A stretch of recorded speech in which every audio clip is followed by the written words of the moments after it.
नमस्कार दोस्तों। आज हम लोग प्राचीन भारतीय इतिहास के स्रोत के रूप में गैर ब्राह्मण साहित्य के अंतर्गत बौद्ध साहित्य और जैन साहित्य का हम लोग अध्ययन करेंगे। दोस्तों, जैसा कि हम सभी जानते हैं कि बौद्ध साहित्य यदि नहीं होता तो शायद बिंबिसार, अजातशत्रु, अशोक नहीं कहेंगे दोस्तों, क्योंकि हो सकता है उनका इतिहास हम अभिलेख के आधार पर लिख लेते, लेकिन इन बौद्ध शासकों का इतिहास जो कि बौद्ध धर्म अपना लिए थे, जिनके बारे में बौद्ध धर्म में बहुत कुछ लिखा गया बौद्ध साहित्य में, तो इनके इतिहास को ढूंढने में हमें काफ़ी कठिनाई होती। और यों अगर थोड़ा और आगे बढ़कर कहें तो पूर्व मौर्यकालीन भारत का इतिहास हमेशा बौद्ध साहित्य का ऋणी रहेगा, क्योंकि उसने अपने साहित्य में कई ऐतिहासिक अंश छोड़े हैं, जिससे कि हमको इतिहास की कड़ियों को जोड़ने में आसानी होती है। उसी तरह जैन साहित्य भी, जो शासक जैन हो गया उसके बारे में लिखा, या जिस शासक ने जैन धर्म को संरक्षण दिया उसके बारे में लिखा। तो हम इन दोनों साहित्य का एक ऋण अदा नहीं कर पाते, या आज भी ऋण अदा नहीं कर पाएंगे, हमेशा ऋणी रहेंगे, जिन्होंने हमारे प्राचीन भारत के इतिहास के एक बड़े भाग को व्यवस्थित करने में, उसको संवर्धित करने में, उसको परिवर्धित करने में अपनी महत्वपूर्ण भूमिका अदा की। अब चूंकि ये दोनों साहित्य एक साथ लिए हैं दोस्तों, तो इसीलिए हमने भगवान बुद्ध और वर्धमान महावीर दोनों के तस्वीर को एक साथ आपके सामने रखा है, और एक स्टेटमेंट दोनों के बीच में है कि दोनों ही समकालीन थे। वर्धमान महावीर थोड़े उम्र में बड़े थे, लेकिन एक ही समय के थे। तो तीर्थंकर महावीर के लिए भगवान बुद्ध ने जो कहा वो आज भी है चरितार्थ। दोनों भगवान समकालीन कहे जाते हैं। यह है अनोखा रिश्ता। कुछ ऐसा है अनुपम नेता की अवधारणा। तो आपका ज़्यादा समय न लेते हुए हम लोग शुरू करने जा रहे हैं प्राचीन भारतीय इतिहास का स्रोत। पहले बौद्ध साहित्य देखेंगे, उसके बाद हम लोग जैन साहित्य देखेंगे। तो दोस्तों, शुरुआत करते हैं। सबसे पहले बौद्ध साहित्य बताने के पहले मैं आपको एक पूरा डिटेल्स चार्ट बताऊंगा बौद्ध साहित्य का, लेकिन हमको उसमें से इतिहास कहाँ कहाँ से मिलेगा, पढ़ाते समय व्याख्या उसी की जाएगी, लेकिन आपके अंदर एक बृहद बौद्ध साहित्य का कि कितने प्रकार के, कितने नेचर के जो हैं बुद्धिस्ट लिटरेचर हैं, ये आपको पता चलेगा। तो दोस्तों, मैं यहाँ पर पहले बोर्ड बदल करके आपको बौद्ध साहित्य का पूरा चार्ट से समझाते हैं, जिसको कि आपको अच्छा लगे तो नोट करिएगा, और नहीं तो आगे फिर इसकी चर्चा की जाएगी। सबसे पहले दोस्तों, बौद्ध साहित्य दो भाषाओं में लिखा गया है। हम सभी जानते हैं, और इस पर तो बहुत डिटेल्स कहानी आपको बताएंगे, कि भगवान बुद्ध के महापरिनिर्वाण के बाद विभिन्न संगीतियों का आयोजन हुआ, उसकी पूरी कहानी सुनाएंगे आप, और जो भी उसका रिजल्ट आया। लेकिन आगे चल करके बौद्ध धर्म दो संप्रदायों में विभाजित हो गया।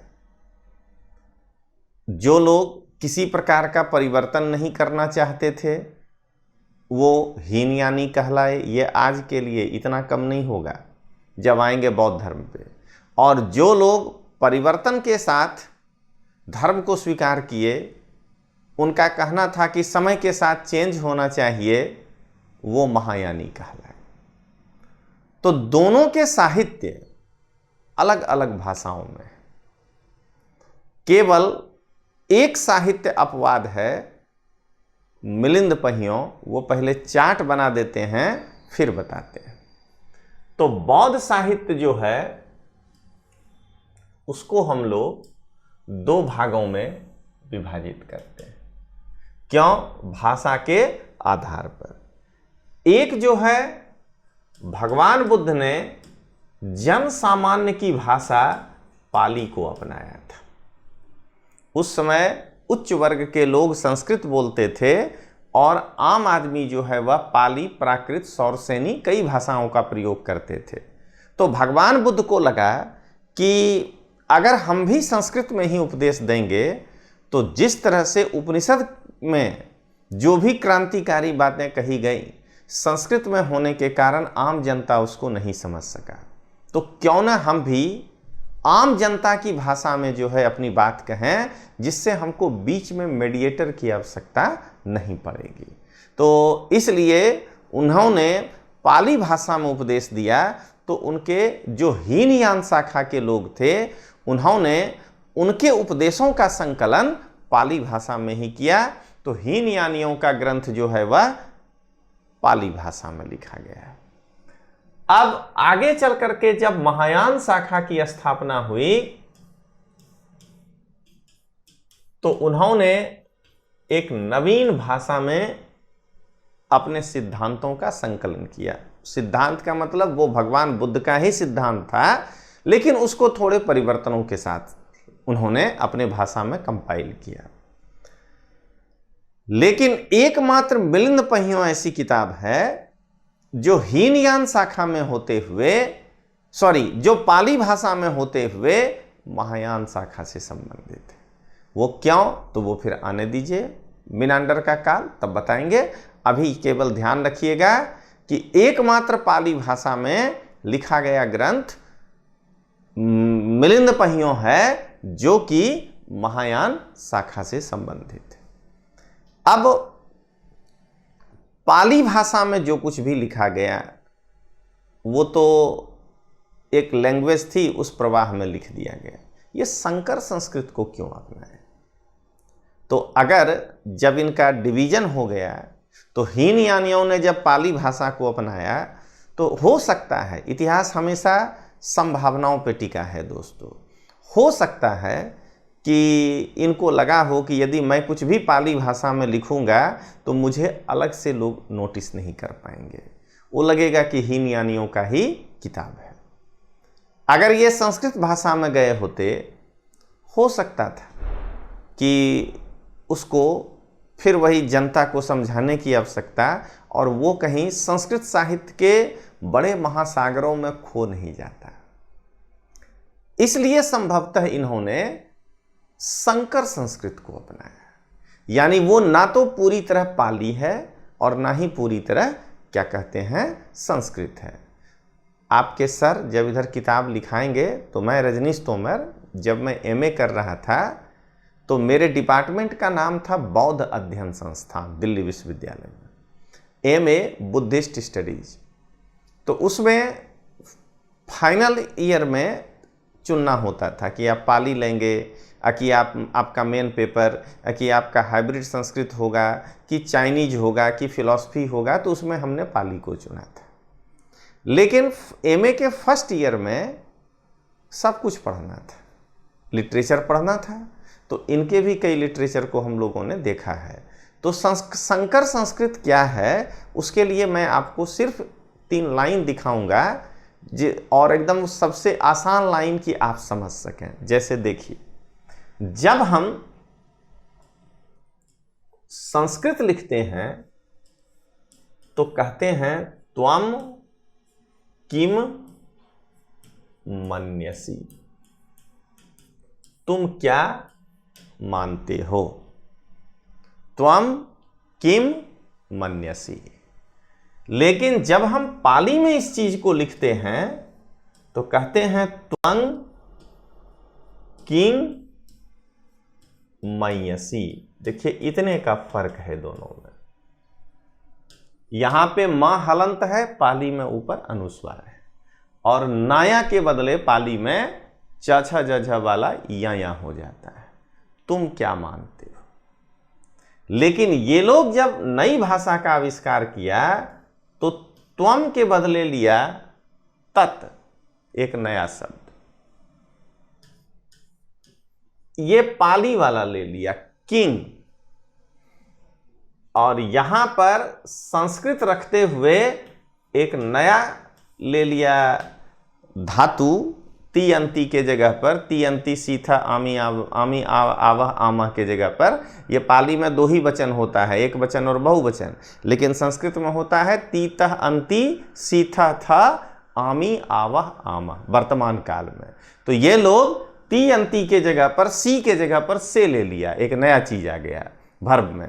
तो क्या देख रहे हैं, ये इनका क्या कहते हैं पाली है, ये इनका बिल्कुल नया है, और इसमें से मन्य शब्द यहां से आया, सी भी आता लेकिन उसके जगह पर ए आ गया। तो क्या हो गया, ये मिक्स हो गया, इसीलिए इसको हाइब्रिड संस्कृत कहते हैं।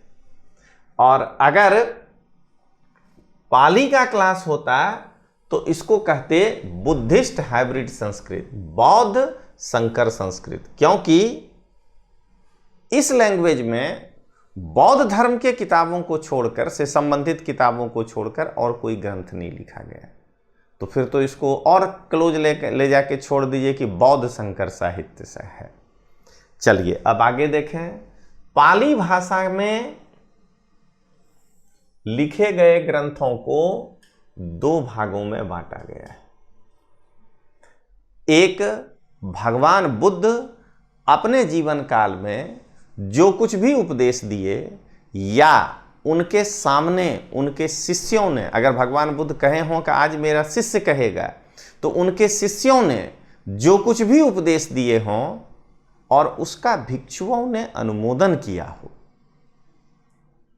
उनका जो संकलन किया गया है उसको कहते हैं हम पिटक साहित्य। पिटक साहित्य। और भगवान बुद्ध के महापरिनिर्वाण के बाद, उनके मृत्यु को महापरिनिर्वाण कहते हैं, वो सब कहानी बताएंगे। तो उनके महापरिनिर्वाण के बाद पाली भाषा में जो कुछ भी लिखा गया उसको कहते हैं पोस्ट पिटक लिटरेचर, पिटकेतर साहित्य। अब भगवान बुद्ध जो कुछ भी उपदेश दिए तो वो उस समय बांट करके तो दिए नहीं कि ये नियम कानून होगा, ये आम जनता को जो उपदेश है, जो लोग आया जिस प्रकार का प्रश्न पूछा उसका उन्होंने उनको समझाया अपने क्या कहते हैं उपदेशों के माध्यम से। लेकिन प्रथम बौद्ध संगीति में भगवान बुद्ध के उपदेशों को पहले दो भागों में बांटा गया, विनय और धम्म। ध्यान रखिएगा, जब पढ़ाएंगे तब देखिएगा यही डिफरेंस होगा, क्योंकि मेरा पाली विषय रहा है। कम से कम बौद्ध धर्म में तो हम आपको बहुत अच्छे से बता सकते हैं। तो विनय और धम्म, और तीसरे बौद्ध संगीति में आकर के इसको तीन भागों में बांटा गया, विनय, सुत्त और अभिधम्म। तो पिटक साहित्य को हम लोग तीन भागों में बांटते हैं। विनय यानी हो गया विनय पिटक, सुत्त सुत्त पिटक, और अभिधम्म अभिधम्म पिटक। अब विनय में क्या हो सकता है? तो विनय शब्द वी प्लस नी धातु और वी उपसर्ग से बना है।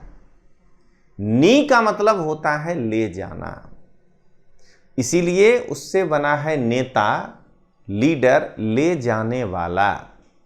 शिक्षक भी एक नेता है, वह है शैक्षणिक नेता, वह आपको एक मार्ग की ओर ले जाता है। तो नी माने ले जाना, अब वी माने विशेष प्रकार, यानी विशेष मार्ग की ओर ले जाने वाला ग्रंथ उसको हमने कहा विनय पिटक।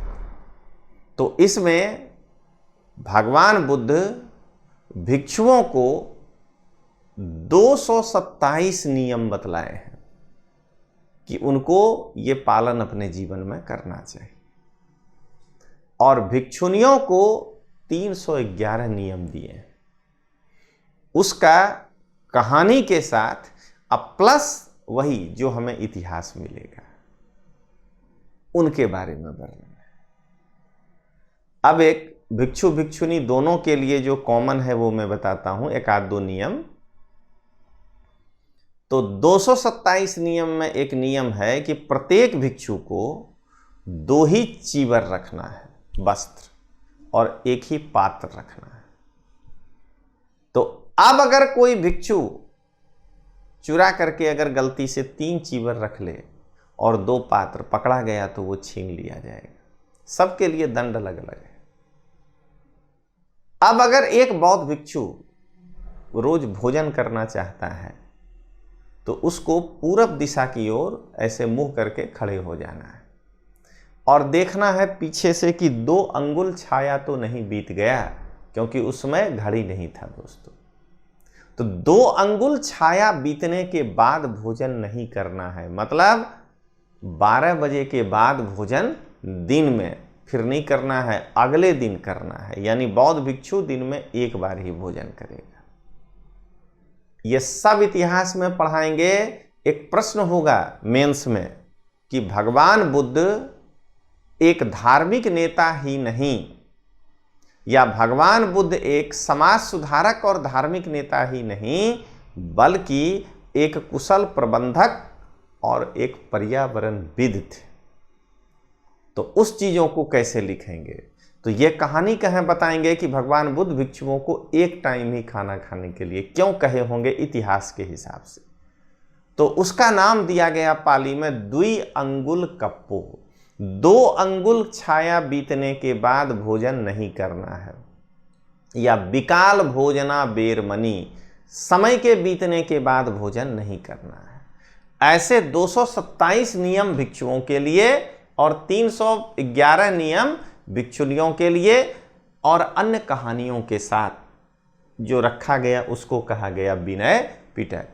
कहानी अभी ही सब बता देंगे तो फिर बौद्ध धर्म में क्या बताएंगे, इसीलिए जितना सा आपको इंटरेस्ट क्रिएट हो वो बता रहे हैं। ये टेलर है कि बौद्ध धर्म कैसा पढ़ाएंगे। अब विनय पिटक को उसके नेचर के हिसाब से 3 भागों में बांटा गया है। खंधक, विभंग और परिवार। और अब आप उसके अंदर किताब देखेंगे इंडिविजुअल। यहां तक तो भाग चल रहा था, सावा आसमा, कौजैरा, उस तरह के भाग चल रहे थे।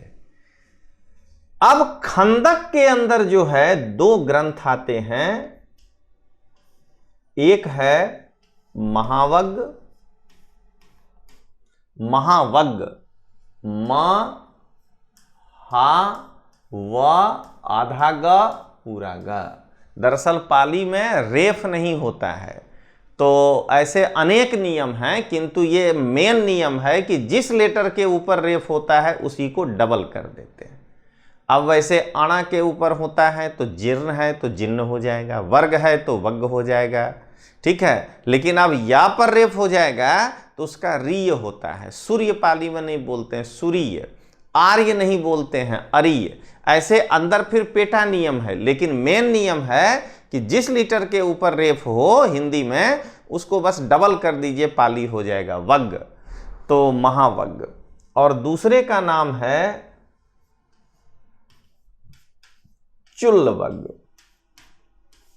अगर दिक्कत हो तो मैं यहां उसको लिख दिया क्योंकि यहां फिर मिटाते रहूंगा। चुल्लवग। विभंग के अंदर 2 किताब आता है दोस्तों।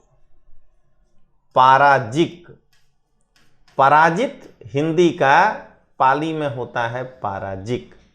यानी इसमें जो नियम बतलाया गया है, अगर आप उन नियमों का उल्लंघन करते हैं तो आप भिक्षु जीवन से पराजित हो गए, अब आप दोबारा नहीं आ सकते हैं बौद्ध धर्म में। और दूसरा है पाचित्तीय। प्रायश्चित को पाली में पाचित्तीय कहते हैं। तो दोस्तों, वैसे गलतियां जिनके करने पर प्रायश्चित करने के बाद आपको फिर से बौद्ध धर्म में लिया जा सकता है, उसका उन नियमों का यहां संकलन है, उसको कहते हैं पाचित्तीय। अब दोस्तों, इसमें पहले सारी कहानियां हैं, अभी आगे आ रहे हैं किताब पर, पहले चार्ट बना दें उसके बाद। इसमें पहले सारी कहानियां हैं, इसके साथ साथ बिंबिसार से भगवान बुद्ध की मुलाकात हुई उसकी भी कहानियां हैं। इसमें क्या कहते हैं, अजातशत्रु से भगवान बुद्ध का मुलाकात हुआ उसकी भी कहानियां हैं। तो ऐसे करके इसमें क्या कहते हैं, कई कहानियां हैं दोस्तों। तो ये काफी बृहद हो गया है। इसमें से महावग, चूलवग, ये दो को मैं नजर से देखा हूं अपने एमए के दौरान दोस्तों। और उसमें से महावग का एक पूरा चैप्टर को हमने पाली से हिंदी में ट्रांसलेशन किया है। मेरी एक किताब है पाली सुत्त संग्रहो, जिसमें हमने पाली भाषा के जो यूपीएससी के सिलेबस में था उसके 5 किताब के एक एक चैप्टर जो वो डाले थे उसका हमने हिंदी में ट्रांसलेशन किया था। तो एक एक किताब इतनी मोटी मोटी है। तो दोस्तों, अब अगर इतनी मोटी एक किताब है तो आप अगर उसको पढ़ने जाएंगे तो आप में पेशेंस होना चाहिए। तो आगे चलकर एक आवश्यकता महसूस हुआ कि क्यों न इसमें जो 227 नियम दिए हुए हैं और भिक्षुनियों के 311, उन नियमों को निकाल लिया जाए, कहानियों को छोड़ दिया जाए और उन नियमों को एक जगह संकलित कर दिया जाए। उस किताब का नाम है पाती मोक्ष। तो विनय पिटक के अंदर का ही एक भाग है ये। इसमें केवल कहानियों को निकाल दिया गया है और सारे नियमों को एक जगह संकलित कर दिया गया है। देखिए दोस्तों, पाली में प्र नहीं होता है, प्र के बदले प होता है। तो प्रजा नहीं बोलते हैं, प्रजा बोलते हैं। ग्राम नहीं बोलते हैं, गाम बोलते हैं। गुजराती में भी आप गाम बोलते हैं। तो पातिमोक्ष हो गया प्रातिमोक्ष। अच्छा के बदले ख हो जाता है, लेकिन अगर अच्छा लास्ट में लिखा जाए तो कक्खा बोला जाता है। तो ये क्या निकला किताब, प्रातिमोक्ष। मोक्ष प्राप्ति के तरीकों का इसमें वर्णन है, इसलिए इसको जो है पातिमोक्ष कहा गया। उन नियमों का पालन करेंगे तो आपको मोक्ष मिल जाएगा, निर्वाण मिल जाएगा। अब सुत्त पिटक की बारी है दोस्तों। भगवान बुद्ध के पास जो आम जनता आती थी उनको नियम बता के वो क्या करेंगे, अजातशत्रु गप करने के लिए आएगा। तो उसके साथ जो भगवान बुद्ध का वार्तालाप होगा, जीवक आएगा, राजवैद्य, तो उसको जो आम जनता को भगवान बुद्ध उपदेश दिए थे उसको जिस भाग में रखा गया उसको कहते हैं सुत्त पिटक। सूत्र पिटक से बना है।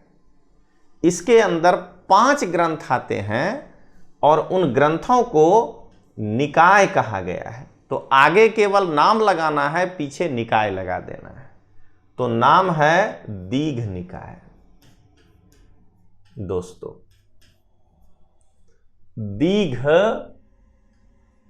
निकाय, इसका नाम दीघ निकाय क्यों पड़ा ये हम लोग अभी आगे देखेंगे जब इसका डिटेल्स करेंगे। अभी केवल नाम जानिए। एक लाइन में जान लीजिए कि इसके जो श्लोक है ना, ये सेंटेंस, वो बहुत लंबे लंबे हैं। कितने लंबे, तो एक लाइन बोल के बताते हैं जिस चैप्टर का हम ट्रांसलेशन किए। एक समय में मगधराज वैदेही पुत्र अजातशत्रु पूर्णिमा की रात को दूध से नहाए हुए अपने राजमहल के छत पर अपने राज्यमात्यों से घिरे हुए बैठे थे। इतना बड़ा एक सेंटेंस अजात शत्रु ने कहा, अरे कैसी चांदनी रात है, अरे कैसी रमणीय रात है, अरे कैसी दर्शनीय रात है, कितना अच्छा होता कि आज किसी धर्म गुरु के साथ धर्म चर्चा करते। सांस लेना पड़ जाएगा, एक पैराग्राफ पूरा हो गया। तो लंबे लंबे सूत्रों का संग्रह होने के कारण सूक्तों का इसको कहा गया दीघ निकाय। तो अब तो बाकी सब क्लियर है। मध्यम आकार के सूक्तों का संग्रह होगा तो कहेंगे मध्यम निकाय, जिसमें गद्य और पद्य दोनों सम्मिलित होगा उसको कहेंगे संयुक्त निकाय, और जिसमें छोटे छोटे वाक्य होंगे उसको कहेंगे अंगुत्तर निकाय। इस उंगली को कहते हैं अंगुत्तर, छोटे छोटे। और पांचवा खुद्दक निकाय, यह है क्षुद्रक निकाय। नाम इसलिए पड़ा क्षुद्रक निकाय क्योंकि इसमें छोटे छोटे 15 ग्रंथों का संकलन है। अब सब तो हमको नहीं जानना है, लेकिन उसमें से धम्मपद, थेर गाथा, थेरी गाथा,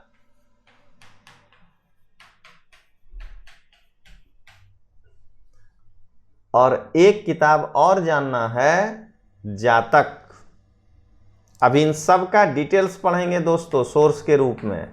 जातक ये हमारे खुद्दक निकाय के 15 में से 4, ऐसे सुत्त निपात कई किताब है इसमें, विमान बत्थु, पेत बत्थु नहीं जाना है, हम लोग तो सब जानते हैं, लेकिन आपको इतिहास वाला पार्ट में जानना है। अब दोस्तों अभिधम्म पिटक के अंदर 7 ग्रंथ आते हैं। आपको इतिहास के काम का कोई नहीं है तो यहाँ पे नाम नहीं लिखते हैं, एक आधा नाम बता देते हैं। धम्म संगिनी, कथावत्थु, ये सब जो है इसके अंदर आता है। अब पिटकेतर साहित्य को हम लोग 3 भागों में बांटते हैं। दरअसल बुद्ध घोष के काल में बुद्ध घोष के द्वारा इतना ज्यादा अट्ठ कथा लिखा गया, कमेंट्रीज लिखा गया कि उनके काल को ही हम लोग साहित्य में से ही करते हैं, बुद्ध घोष काल के नाम से बुलाते।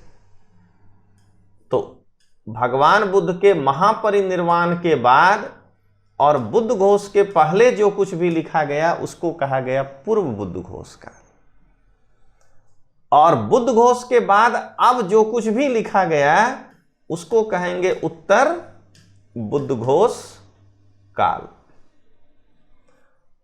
पूर्व बुद्ध घोष काल में जितनी भी किताबें लिखी गई हैं उसमें से हमारे काम का है मिलिंद पहियों। ये प्योर पाली नाम है, हिंदी में कहते हैं मिलिंद प्रश्न या मिलिंद पन्नों, लेकिन पाली में है ये पहिया, छ जझैया। इस बीच में कई किताब लिखे गए हैं, पेटकोपदेश भी है, लेकिन धम्म वो अपने काम का नहीं है। मनस काम का मतलब धार्मिक रूप से नहीं समझिएगा दोस्तों, इतिहास का जानकारी कम उसमें से मिलता है। बुद्ध घोष काल में बुद्ध घोष जितनी किताबें लिखे हैं वो धार्मिक है, जो 1-2 किताब का भी रास्ते में नाम आएगा पढ़ाने में, इतिहास के में मदद किया है वो जान लेंगे। उत्तर बुद्ध घोष काल में वंश साहित्य की रचना की गई, जिसके अंतर्गत दीपवंश, महावंश ये 2 जानेंगे।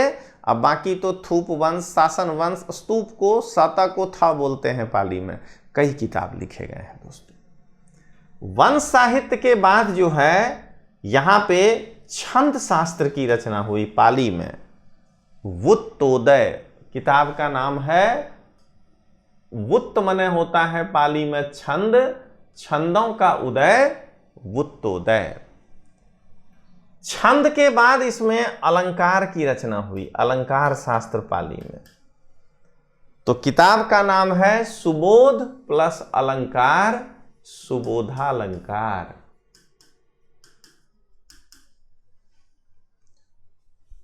अलंकार साहित्य के बाद दोस्तों डिक्शनरी की रचना हुई, कोश साहित्य। अब ये आपके काम का नहीं रहा, खाली नाम जान लीजिए, एक अक्षर कोश, अभिधानप दीपिका, ऐसे करके। और इसके बाद इस भाषा में व्याकरण, क्योंकि हर भाषा में एक व्याकरण की आवश्यकता होती है, तो पाणिनि ने व्याकरण की रचना की थी। यहां पर 3 व्याकरण, ऐसे तो 5 प्रकार के व्याकरण चलते हैं, लेकिन इसमें से 3 ही जो है वो अभी चलता है, 2 उपलब्ध नहीं है।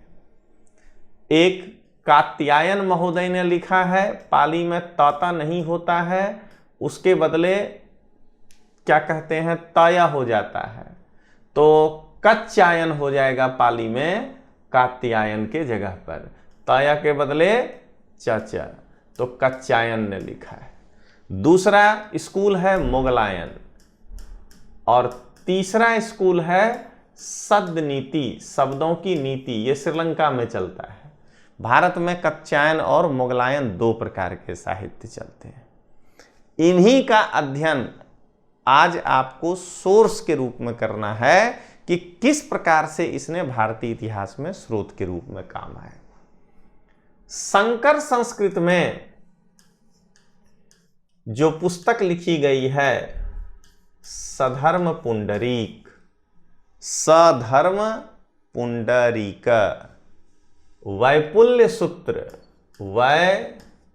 उसके चार्ट में लिखना है वैपुल्य सूत्र, तथागत गुह्यक, सुवर्ण प्रभास, गंड व्यूह, लंकावतार सूत्र, ललित विस्तार, और जानना है बहुत सारे किताब हैं, जो इतिहास में काम आएगा उतना ही जानिए। एक सबसे बड़ा नाम बोल जाते हैं, अष्ट सहस्रिका प्रज्ञा पारमिता। तो इस तरह से इतने साहित्य हैं दोस्तों बौद्ध साहित्य में, हमने मुख्य मुख्य अंश आपको बताया। अब इनमें से कौन कौन से साहित्य हमको इतिहास में मदद करेगा, उसको हम लोग आगे देखने का प्रयास करेंगे। तो अब हम लौट करके आते हैं दोस्तों अपने बौद्ध साहित्य पर। हमें उम्मीद है कि ये जो चार्ट आपको बताए ये पूरी तरह से समझ में आपको आया होगा। नहीं तो एक बार हम रिपीट कर देते हैं कि बौद्ध साहित्य का संकलन 2 भाषा में किया गया है, पाली और संकर संस्कृत।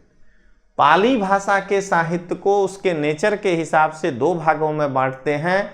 भगवान बुद्ध के जीवन काल में कही गई बातें उनके या उनके शिष्यों के द्वारा वो पिटक साहित्य में है। भगवान बुद्ध के महापरिनिर्वाण के बाद जो लिखा गया है वो पिटकेतर साहित्य में है। पिटक साहित्य को 3 भागों में बांटा गया है, विनय, सुत्त और अभिधम्म। विनय में नियम कानून है, बौद्ध धर्म से संबंधित, इसीलिए इसको भिक्षु संघ का संविधान भी कहते हैं, यही सब क्वेश्चन आता है। सुत्त पिटक आम जनता को दिए गए उपदेशों का संकलन है। अभिधम्म पिटक में अभि प्लस धम्म हायर लेवल के उपदेश हैं। एक भिक्षु जो अरहत्व को प्राप्त कर लिया है, मोक्ष के करीब है, वो जो भगवान बुद्ध से प्रश्न किया है वैसे प्रश्नों का जो है इसमें उत्तर है दोस्तों। और विनय को 3 भागों में बांटा गया है, खंदक, विभंग और परिवार। और खंदक के अंदर 2 ग्रंथ है, वहां से शुरू करेंगे क्लास, महावग, चुल्लवग। विभंग के अंदर 2 है, पाराजिक, पाचित्ती, वो नहीं पढ़ना, इतिहास में काम नहीं आता है। और कहानियों को हटा करके केवल बौद्ध भिक्षु संघ के 227 नियम और भिक्षुनियों के 311 नियमों का कंपाइलेशन जहां कर किया गया, उस किताब का नाम है पातिमोक्ष, एक स्वतंत्र ग्रंथ के रूप में। सुत्त पिटक 5 निकायों में बटा है, दीघ निकाय, मध्यम निकाय, अंगुत्तर निकाय, संयुक्त निकाय, खुद्दक निकाय। खुद्दक निकाय में 5 ग्रंथ हैं, 15 ग्रंथ हैं, जिनमें से आपको इंपॉर्टेंट है जो जानना है, धम्मपद, थेर गाथा, थेरी गाथा, जातक। अभिधम्म पिटक के अंदर 7 ग्रंथ हैं, आपको नहीं जानना था, नाम 1-2 बता दिए थे कि धम्म संगिनी, ठीक ना, क्या कहते हैं पुग्गल पंयति, आज एक और सुन लीजिए, कथावत्थु, सब उसके अंदर जो है 7 किताब है। और पोस्ट पिटक लिटरेचर को 3 भागों में बांटा गया है, बुद्ध घोष के पहले, बुद्ध घोष के काल में और बुद्ध घोष के बाद। बुद्ध घोष के पहले जो भी किताब लिखा गया है भगवान बुद्ध के महापरिनिर्वाण के बाद और बुद्ध घोष के पहले, उनमें सबसे इंपॉर्टेंट किताब है मिलिंद पहियों। बुद्ध घोष के काल में कई अट्ठकथाओं की रचना हुई है, केवल बुद्ध घोष ने ही नहीं किया है, बुद्ध दत्त ने भी किया है, बुद्ध घोष ने भी किया है, धम्मपाल ने भी किया है। बुद्ध दत्त वाला नहीं, बुद्ध घोष से कुछ इतिहास मिलता है तो 1-2 पुस्तक का नाम जानेंगे। और उत्तर बुद्ध घोष काल में वंश साहित्य लिखा गया, जिसमें दीपवंश महावंश इंपॉर्टेंट है। फिर छंद लिखा गया, वुत्तोदय, अलंकार लिखा गया, सुबोधालंकार। फिर जो है आपको डिक्शनरी लिखा गया, उसमें कई हैं, अभिधानप दीपिका, एक अक्षर कोश, सब कुछ। और ग्रामर के 5 स्कूल थे, 3 उसमें अवेलेबल है, कच्चायन, मुगलायन, सद्यनीति। शंकर साहित्य में कई किताबें लिखी गई हैं, सधर्म पुंडरीक, वैपुल्य सूत्र, तथागत गुह्यक, गंडव्यूह, ललित विस्तर, क्या कहते हैं लंकावतार सूत्र, सुवर्ण प्रभास और अष्टसहस्रिका प्रज्ञा पारमिता। अब हम लोग दोस्तों यहां से शुरू करते हैं। बौद्ध साहित्यનું સંકલન 2 ભાષાઓમાં કરવામાં આવે છે, પાલી ભાષા અને સંકર સંસ્કૃત ભાષા। सीधा बदल दें कि नहीं दोस्तों? आरंभिक बौद्ध साहित्य पाली भाषा में लखायेलू छे, जे हीनयान शाखाथी संबंधित थे। केवल बदलना है कि नहीं? अब संकर संस्कृत भाषा में लखायेल बौद्ध साहित्य महायान शाखाथी संबंधित छे, केवल बदला जाए। ये विनय पिटक है, सुत्त पिटक है, अभिधम्म पिटक है। हालांकि ये सब ओरिजिनल नहीं है, ये राहुल संस्कृतायन जी कंपाइल किए हैं, ये जो है लाल सिंह गौतम जी किए हैं, इस तरह से। तो पाली भाषाना बौद्ध साहित्य ने तेनी प्रकृति मुजब 3 भागમાં विभाजित કરવામાં આવ્યા છે, વિનય पिटक, सुत्त पिटक અને अभिधम्म पिटक। विनय पिटक अभी क्या बताए, ये है विनय पिटक, 2 अलग अलग लोगों का लिखे हैं, ठीक है, देखें रखे हैं। आमा भगवान बुद्ध द्वारा भिक्षुओं माटे 227 नियम અને भिक्षुणियों माटे 311 नियम बताव्याમાં આવ્યા છે। तो 227 और 311 है, पलटना ये सब समझा दिए हैं आपको। विनय पिटक ने तेनी प्रकृति मुजब 3 भागમાં विभाजित કરવામાં આવ્યા છે, खंदक, विभंग અને परिवार। चार्ट में बताए हैं आपको। अब यहां से शुरू करते हैं विभंग के अंदर के महावग को। महावग के अंदर 10 अध्याय है। ये आपके पास ये महावग है, हालांकि ये कंपाइल किया हुआ महावग है, आईवी हॉर्नर साहब का है। इन्होंने ट्रांसलेशन किया है पूरे महावग का इंग्लिश में, और हम इनके सामने एक छोटा नहीं, एक अदना सा पाली के जानकार लोग में से आएंगे। हमने इस महावग के एक चैप्टर का अनुवाद किया है, महाखंदक। वो हमारे सिलेबस में था, बीपीएससी के सिलेबस में अभी भी है बिहार में, तो वो जो है हमने ट्रांसलेशन किया था। इसमें टोटल 10 अध्याय है महावग में। पहले बता देते हैं इंफॉर्मेशन, फिर बताएंगे कि हम इसको क्यों पढ़ रहे हैं। इसमें टोटल 10 अध्याय है। अब इसमें क्या क्या विषय है वर्णित, जो मेरे इतिहास का काम का है। तो इसमें भगवान बुद्ध के ज्ञान प्राप्ति के तुरंत बाद का वर्णन है, यानी इसमें ज्ञान पाने के तुरंत बाद भगवान क्या कर रहे थे, वहां से ये किताब शुरू है। तो अगर हम भगवान बुद्ध के लाइफ को 2 भागों में बांटें, एक भाग है ज्ञान प्राप्ति के बाद जो कहलाए लॉर्ड बुद्धा, बुद्ध का मतलब जानना, और एक ज्ञान प्राप्ति के पहले जब वो कहलाएंगे गौतम सिद्धार्थ। तो इसमें अगर परीक्षा में इतना ऐसे आ जाए तो इसमें गौतम सिद्धार्थ के बारे में वर्णन नहीं है, भगवान बुद्ध के बारे में वर्णन है, बुद्ध की का वर्णन है ज्ञान प्राप्ति के तुरंत बाद। अब क्या है, आपके मन में कौतूहलता होगा। तो महावग का पहला चैप्टर जो हमने ट्रांसलेशन किया है महाखंदक, उसका उसका पहला चैप्टर है, उस चैप्टर के अंदर चैप्टर बोधि कथा। बोधि वृक्ष के नीचे भगवान बुद्ध ज्ञान प्राप्ति के बाद तुरंत क्या कर रहे थे। तो उसमें पहला लाइन कहता है, घबराइएगा नहीं, पाली भाषा में बोल रहे हैं, फिर ट्रांसलेट कर देंगे। एकं समयं भगवा विहरति निरंजना नज्जा तीरे बोधि रुक्ष मूले पठमाभिसंबुद्धो उर्वेलायन। गया को उर्वेला कहा गया है।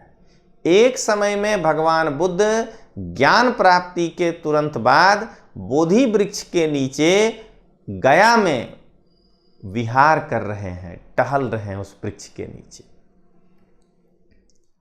अथखो भगवा रत्तियं पठमंग यामंग पटिसमुपादस्य मनसा काशी अनुलोम नयन च पटिलोम नयन च। उसके बाद भगवान बुद्ध रात्रि के प्रथम प्रहर में, 4 प्रहर होता है, पहला प्रहर है प्रतित समुत्पाद का मनन करते हैं। यानी अभी जब बौद्ध धर्म में आएंगे तो बौद्ध दर्शन है काउज एंड इफेक्ट थ्योरी। हर घटना के पीछे कोई न कोई कारण है, इसको कहते हैं प्रतित समुत्पाद, वो आपको पढ़ाएंगे। तो उसका भगवान बुद्ध मनन करते हैं। बोलिए, किताब पढ़ने के बाद हमको इस 2 लाइन से जो पता चला कि उस समय एक नगर तो गया था उर्वेला, जिसके किनारे से निरंजना नदी बहती थी, भूगोल।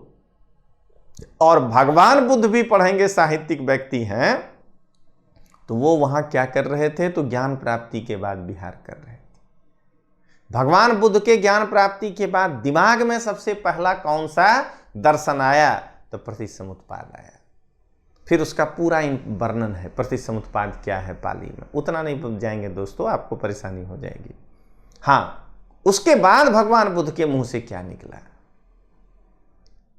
वो है उनका मुंह से निकला हुआ बात को कहते हैं पठमा वाचा, प्रथम वचन। जैसे आप सेलेक्ट होने के बाद जो बताएंगे वो होगा पठमा वाचा। तो उन्होंने कहा, इसलिए इंपॉर्टेंट है। अब पूरे जीवन उसके बाद जो उपदेश देंगे मध्यमा वाचा। जीवन के अंतिम दिन जो उपदेश देंगे आनंद को कि अब मैं जा रहा हूं इस संसार से, यह नश्वर शरीर छोड़कर, वो होगा अंतिमा वाचा, पश्चिमा वाचा। तो पठमा वाचा क्या था, पहला वचन उनके मुंह से क्या निकला, तो यदा हवे पातु भवन्ति धम्मा आता पिनो झायतो ब्राह्मणस्य अथस्य कंखा वप्यंती स जानात प जानाति स हेतुक धम्मा। क्या दोस्तों इतिहास पढ़ाने वाले शिक्षक देखे हैं किताब को? जो भी आपको पढ़ाए बुक्स को दिखा करके पढ़ाए हैं। इसीलिए कह रहे हैं दोस्तों कि मैं अपना कंपैरिजन नहीं कर सकता हूं। मैं बहुत अच्छा हूं नहीं कर रहा हूं, या मैं बहुत खराब हूं, लेकिन मैं कंपैरिजन नहीं कर सकता हूं। और आप मुझसे इसीलिए प्लीज बुक्स नहीं पूछा करिए, नहीं बता सकते हैं दोस्तों, गाइड तो बिल्कुल नहीं बता सकते। उन्होंने कहा कि जब किसी ध्यानी ज्ञानी व्यक्ति को सच्चे धर्म की जानकारी हो जाती है तो वो प्रतिसमुत्पाद को जान लेता है। बुद्ध के ज्ञान प्राप्ति के तुरंत बाद का वर्णन। अब जब 4 सप्ताह बीत गया, बीच का कहानी क्यों खा गए, तो बौद्ध धर्म में क्या बताएंगे, एकदम ऐसे ही बताएंगे। लाइफ ऑफ बुद्धा, ध्यान रखिएगा, बहुत इंटरेस्ट आएगा आपको लाइफ ऑफ बुद्धा पढ़ने में। तो जब भगवान बुद्ध एक राजा यतन पेड़ के नीचे बैठे हैं, कई वृक्ष है वहां, जिसके नीचे ज्ञान मिला वो कहलाया बोधि वृक्ष। राजा लोग जब गुजरते थे तो अपने घोड़े को बांधते थे उस वृक्ष में, तो राजा यतन वृक्ष। तो तपस्सु और भल्लिक नाम करके 2 व्यापारी बंधु इनके पास आया है, ये है। और इनको खाने के लिए जो है कुछ दिए हैं। इसका भी बेहतरीन कहानी है। कहा जाता है कि वो जो है कलिंग की ओर जा रहा था, जिस भगवान को वो मानता होगा वो भगवान प्रकट हुए और बोले कि देखो यहाँ भगवान बुद्ध ठहरे हुए हैं, जाओ उनके सामने शागिर्द में तुमको लाभ होगा। तो इनको कुछ खाने को दिया, भगवान बुद्ध ग्रहण किए हैं, देखिए फल वगैरह है। और उसके बाद ये दोनों ही पहले कहा भगवान बुद्ध से कि मैं बौद्ध धर्म स्वीकार करना चाहता हूँ। लेकिन दोस्तों बौद्ध धर्म स्वीकार करना चाहता हूँ, वो भगवान बुद्ध हैं, कुशल प्रबंधक थे। उन्होंने कहा 2 वचनों से बौद्ध धर्म स्वीकार करो। उन्होंने कहा कि 2 वचनों से बौद्ध धर्म स्वीकार करो, बुद्धं शरणं गच्छामि, धम्मं शरणं गच्छामि, क्योंकि अभी संघ की स्थापना नहीं हुई है। कैसा क्वेश्चन, ये आईएएस में पूछा हुआ प्रश्न है कि 2 वचनों से बौद्ध धर्म स्वीकार करने वाला व्यक्ति नीचे में से कौन है। और जोड़े में दिया था तपस्सु भल्लिक, आनंद उपाली, ऐसे जो 2 वचनों से स्वीकार किया उसको कहा जाता है द्वैवाचिका उपासिका। यही पूछा था, 2 वचनों से उपासक। भगवान बुद्ध इसको 2 वचन से बौद्ध धर्म दिलवाए, वो बुद्धं शरणं गच्छामि, धम्मं शरणं गच्छामि। अब आपको लगेगा दोस्तों कि बुद्धं शरणं गच्छामि, धम्मं शरणं गच्छामि संघ नहीं बोलेंगे तो क्या होगा? अरे बहुत बड़ी बात है, संघ में इनको अभी शामिल नहीं किया गया। यानी मैं बहुत छोटा बात बोल रहा हूं, ये तुलना भगवान बुद्ध से नहीं करिएगा, आपको समझाने के लिए कि आपको जब हम अपने कोचिंग में ऑफलाइन एडमिशन दें तो आप संघ में आके रहने लगे हॉस्टल के साथ। आज जब आपको कहें डिस्टेंस लर्निंग प्रोग्राम कर लो, जो आज अभी आप पढ़ रहे हैं या मेरा मटेरियल ले लो, ये हुआ बुद्धं शरणं गच्छामि, धम्मं शरणं गच्छामि। भगवान बुद्ध अभी उपदेश एक्चुअली देना ही नहीं चाहते हैं, कहानी आने दीजिए बताएंगे। धार्मिक बात है, ब्रह्मा जी के कहने के बाद जो है वो उपदेश देने निकले थे, वो पूरा कहानी है, आपको बताएंगे। तो भगवान बुद्ध नहीं देना चाहते थे क्योंकि उनको लगता था कि मैं जो कहा हूं यदि लोगों को ये नहीं पसंद आए तो हमें पीड़ा होगी। लेकिन बाद में वो कन्विंस होके निकले। तो इनको लगता था कुशल प्रबंधक कि अगर मेरा धर्म बहुत नहीं चला तो मैं इनको यदि धर्म में शामिल कर लूं तो फिर आगे क्या होगा। ये इतिहास की बात है। तो तपस्सु भल्लिक की कहानी मालूम हो गई आपको। अब बीच में फिर बौद्ध धर्म में सुनाएंगे। अब एक चैप्टर है जिसका नाम है धम्मचक्कपवत्तन। उसी महाखंडक के अंदर बोधि कथा, राजायतन कथा, तो फिर जो है धम्मचक्कपवत्तन। इसमें भगवान बुद्ध सारनाथ मां भगवान बुद्ध द्वारा 5 ब्राह्मण भिक्षुओं नो उपदेश आप्यानुवर्णन, ये हैं वो 5 बौद्ध भिक्षु। ठीक है, वप, भद्दी, अस्सजी, महानाम, कौंडय, सबका नाम है। पाली नाम है, वरना अश्वजीत, वर्प, भद्री, महानाम, कौंडिन्य, ये 5 ब्राह्मण थे।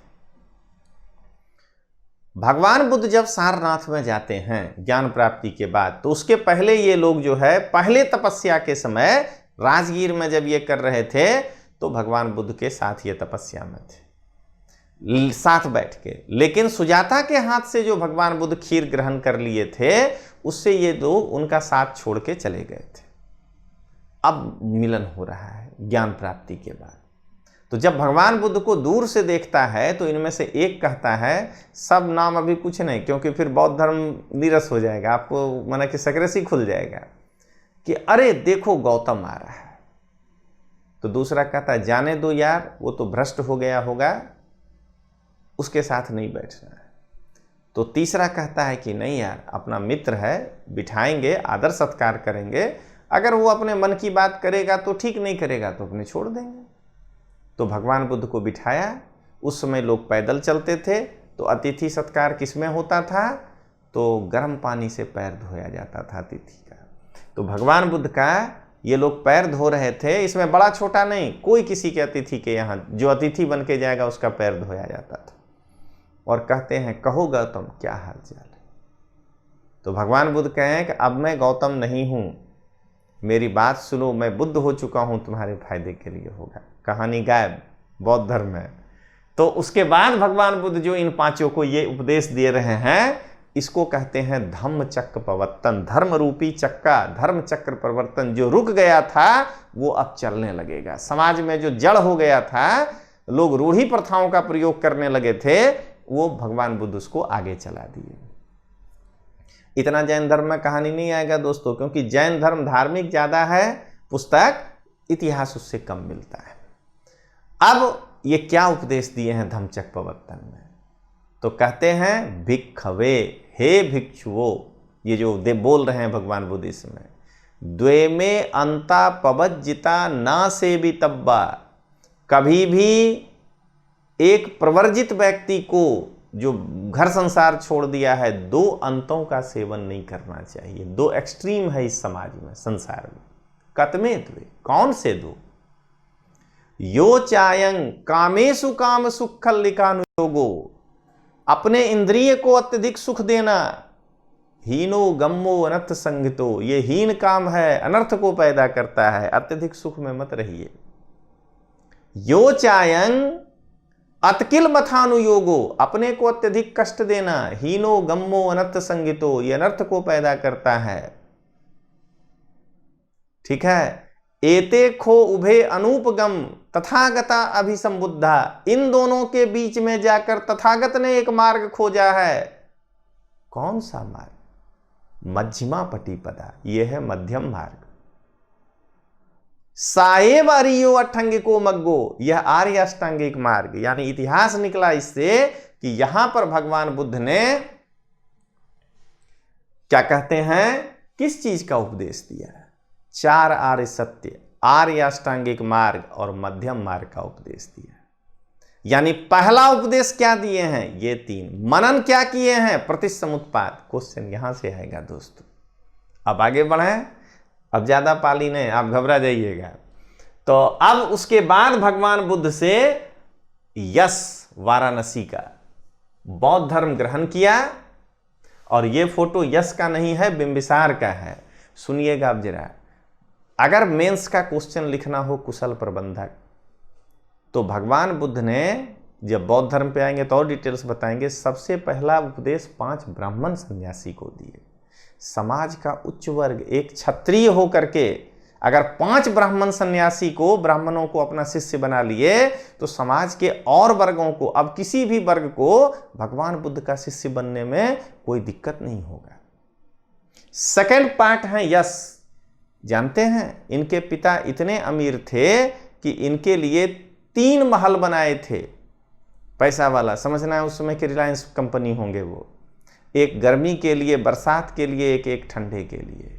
इतना पैसा वाला का बच्चा अगर बौद्ध धर्म स्वीकार कर लेगा तो फिर संघ को फंडिंग की क्या प्रॉब्लम रहेगी। और अब उसके बाद एक चाहिए मजबूत राजा जो धर्म को संरक्षण दे। आने दीजिए, बौद्ध धर्म बताएंगे कि इन्होंने बिंबिसार को ही क्यों चुना। लोग कहेंगे आपको मामा ममेरा भाई थे, फुफेरा भाई थे। अरे भाई अशोक भी था, क्या अपने भाई के लिए राज्य छोड़ दिया? वो क्यों ये धर्म अपनाएगा? तो आपको तब बताएंगे कि उस वक्त मगध सबसे आइडियल प्रदेश था, फलद्रुप जमीन कहिएगा, ब्राह्मण धर्म के अगेंस्ट अपना धर्म मनवाने के लिए। वो कहानी उस समय बताएंगे। तो उसके बाद इन्होंने बिंबिसार के साथ जो है क्या कहते हैं, वार्तालाप किए हैं और बिंबिसार बौद्ध धर्म स्वीकार कर लिया। उसका वर्णन है। अब बताइए, इससे इतना तो कंफर्म हो गया ना कि जो भगवान बुद्ध का काल है उसी समय मगध का एक राजा तो था जिसका नाम बिंबिसार था। ये इतिहास दे रहा है। इसमें बौद्ध संघ के विकास की कहानी का वर्णन है कि जब बिंबिसार बौद्ध धर्म स्वीकार कर लिया और उसके पहले 5 ब्राह्मण सन्यासी स्वीकार किए, उसके पहले 2 तपस्सु भल्लिक किया। तो तपस्सु भल्लिक के समय में संघ नहीं था। सबसे पहली बार संघ की स्थापना 5 ब्राह्मण सन्यासियों के समय में हुई। उसके बाद भगवान बुद्ध जब मगध में लोग बौद्ध धर्म स्वीकार कर लेंगे और तेजी से फैलने लगेगा, तो अब धीरे धीरे नियम बनाएंगे किनको किनको बौद्ध धर्म में एंट्री दिया जाए, किन परिस्थिति, वो सब बताएंगे बौद्ध धर्म के कहानी में, किन परिस्थिति में इनको निकाल दिया जाए। धीरे धीरे बौद्ध संघ का विकास हुआ है, जिसके बारे में इसमें वर्णन है। ठीक है। इसमें प्रवज्या, उपसंपदा, वर्षावास, प्रवारना जैसे बौद्ध त्योहारों की जानकारी है। प्रवज्या, उपसंपदा, वर्षावास और प्रवारना, इस पर बेहद डिटेल्स और अच्छे तरीके से कितनी बार यूपीएससी प्रश्न पूछा है इस पर। मुझे याद है जब मैं दिल्ली में पढ़ाता था 2006-07 में प्रवारना आया था। नाम नहीं लेंगे, इतिहास के बेहतरीन टीचर में से एक, नंबर 1 नहीं बोले, बेहतरीन टीचरों में से एक, वो प्रवारणा का क्वेश्चन का जो है कंफर्मेशन हमसे लिए थे कि सर आप पाली पढ़े हैं, बताइए, मित्र हैं हमारे, मतलब उनको इससे ये साबित नहीं होता है कि उनको इतिहास नहीं आता है, जस्ट एक कि इनका पाली है तो हो सकता है कि ये ज़्यादा करीब बताएंगे। तो प्रवारणा, प्रवज्या, आज एक लाइन में, बौद्ध धर्म में प्रवेश लेते समय जो सेरोमनीज होगा उसको कहेंगे प्रवज्या। बौद्ध धर्म में प्रवेश किए तो आप क्या सब कुछ जान गए, आईएएस बन गए तो क्या सब कुछ जान गए, आपको ट्रेनिंग करना पड़ेगा। तो जो आप ट्रेनिंग करेंगे, बौद्ध संघ के नियमों को सीखेंगे, उसके बाद एक परीक्षा से गुजरेंगे, तब जब आपको क्या कहते हैं भिक्षु कहा जाने लगेगा, उसके बाद इस शिरोमणि के बाद उसको कहते हैं उपसंपदा। वर्षावास, वर्षा ऋतु में जो अभी चल रहा है, सावन महीने में, आषाढ़ पूर्णिमा से ही है, इसमें 3 महीने तक कोई बौद्ध भिक्षु कहीं नहीं जाएगा, गुफा में ही जहां वो रुका हुआ है वहीं रहेगा और उपासक उनको वहां आकर के खाना देगा। और प्रवारणा, 3 महीने तक जो वर्षावास में रहे, उसमें जो आपसे भूल हुई तो उसके बाद जो है, इसमें उपोषथ का वर्णन नहीं है इसलिए नहीं लिखे हैं, उपोषथ कहते हैं माफी मांगना। 15 दिन के अंदर जो जो आपने गलती किया, हर 15 दिन पर आप अपने गुरु के सामने जाकर माफी मांगेंगे। और ये 3 महीने तक जो, क्योंकि आप तो कहीं गए ही नहीं तो कैसे जाएंगे उपोषथ करने के लिए, तो वर्षा ऋतु के बाद का जो पहला उपोषथ होगा वो 3 महीने की गलतियों पर आपको अपने क्या कहते हैं प्रायश्चित करना है, उसको कहते हैं प्रवारणा। क्लियर? अब आगे बढ़े। कौन कौन सा बौद्ध दर्शन मिला? तो प्रतिसमुत्पाद, अथको भगवा रत्ती यंग पठमंग यामंग पटिसमुत्पादस्य मनसा काशी अनुलोम नयन च पटिलोम नयन च, यही ना बोले थे सबसे पहले। ये 4 आर्य सत्य सब समझाएंगे क्या है, इतना डिटेल समझाएंगे दोस्तों कि 2 घंटे का क्लास केवल होगा बौद्ध दर्शन, जब बौद्ध धर्म पढ़ाएंगे तो 4 आर्य सत्य। इसमें क्या है? आर्य अष्टांगिक मार्ग, 8 फोल्ड पाथ, एक एक की व्याख्या करेंगे। ये नहीं कि सम्यक दृष्टि, क्या है सम्यक दृष्टि भाई, किसको कहते हैं, ठीक है ना, सम्यक ज्ञान किसको कहते हैं वो समझाएंगे। और मध्यम मार्ग क्या है, ये है मध्यम मार्ग, 2 अंतों को छोड़कर बीच से निकल जाना। अब आइए सुत्त पिटक, दीघ निकाय, दीघ निकाय, दीघ निकाय, सुत्त पिटक का दीघ निकाय। लांबा लांबा सुक्तो ना संग्रह ना कारणे तेने दीघ निकाय कहे छे। आ 3 भागों में विभाजित छे, एमा 34 अध्याय छे। अब इसमें वर्णित विषय क्या है? तो भगवान बुद्ध अने अजात शत्रु वच्चेना संवादનું वर्णन। बोलिए, अभी बिंबिसार से बातचीत हुई है महावग्ग में, और अब दीघ निकाय में अजात शत्रु से संवाद का वर्णन हो रहा है। जाहिर है उसके बाद की किताब है ये। तो बिंबिसार के बाद अजात शत्रु राजा हुआ, बीच में अगर कोई एविडेंस मिलेगा तो रखेंगे, मिला ही नहीं तो इसका मतलब उसके बाद यही राजा था। यह है इतिहास में मदद।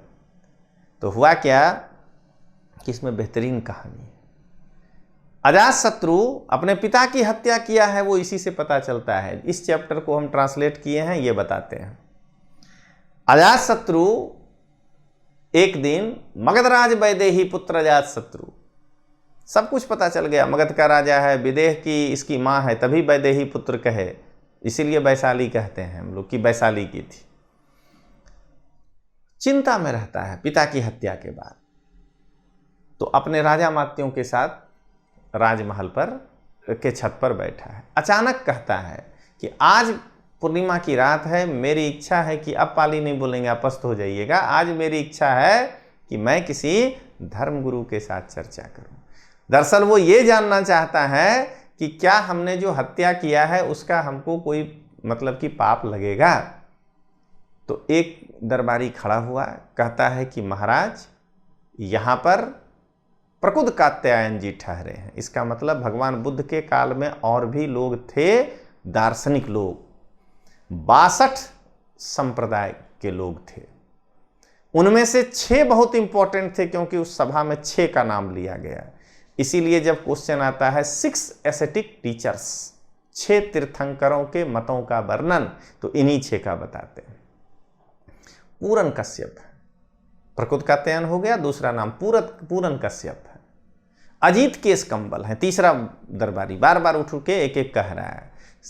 अंत में छठा कहा कि यहाँ निगंठनाथ पुत्र भी हैं, भगवान महावीर। अजातशत्रु उस पर कोई जवाब नहीं दिया। इसका मतलब है कि या तो अजातशत्रु उनको नहीं जानता है, या तो उनके सिद्धांतों से सहमत नहीं है, या मिल चुका है और असहमत है। यही बात सत्य है, आगे पता लग जाएगा आपको। अचानक अजातशत्रु कहता है जीवक को कि हे जीवक, तुम भी कोई नाम बता दो। तो जीवक कहता है कि हे महाराज, आपके आम्रवन में, यही है आम्रवन, आपके पिता के द्वारा दिए गए आम्रवन में, सॉरी वेणुवन में, बांस का वन है, ये देखिए बांस दिख रहा है, बांस के वन में 12,500 भिक्षुओं के साथ भगवान बुद्ध ठहरे हुए। तो अजातशत्रु कहता है तो देर किस बात की, हाथियों की सवारी तैयार की जाए और हम भगवान बुद्ध से मिलने जाएंगे। इसका मतलब मगध के शक्ति में हाथी की भूमिका। हर बात पे राजा कह रहा हाथियों की सवारी तैयार की जाए। तो 500 हाथियों को तैयार किया गया है। इसका मतलब हाथी की बहुलता थी। धर्म भी पढ़ रहे हैं हम, इतिहास भी पढ़ रहे हैं।